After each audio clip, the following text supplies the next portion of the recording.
West Asia, the war that never ends.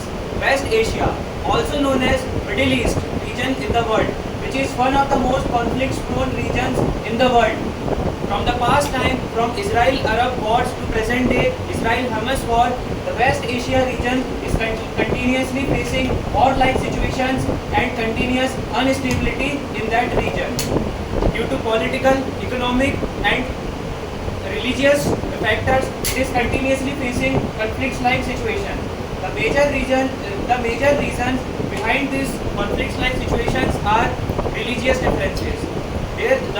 This region is majorly divided into three big religions in that region: Islam, Christianity, and Judaism, which leads to misunderstanding in that region, which leads to conflicts-like situation and conflicts-like situation over some holy places like Jerusalem often creates war-like situation in that particular region.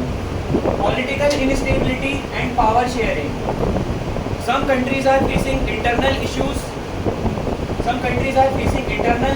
Regime changes and rivalry for dominance create misunderstanding in that region and creates war-like situation. Oil and economic interest. As we know that Middle East region in the world has one of the most biggest oil reservoirs in the world. So many countries try to exploit that oil reservoirs to increase their oil energy resources in the country. This is one of the most biggest reason of war-like situation in that region.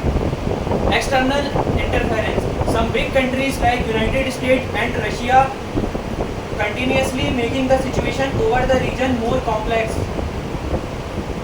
In today's world, even some places like Syria, Gaza and Yemen there are continuously war-like situations are occurring.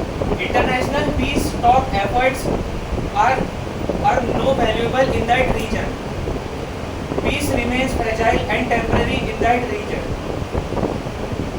In upcoming time, we can increase the talks regarding diplomatic dialogue. In upcoming time, we can increase the diplomatic talk and peacekeeping talk in that region.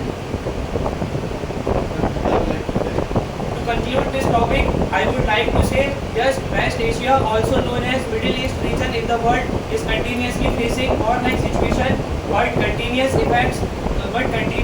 international efforts by encouraging diplomatic talks and peace efforts can reduce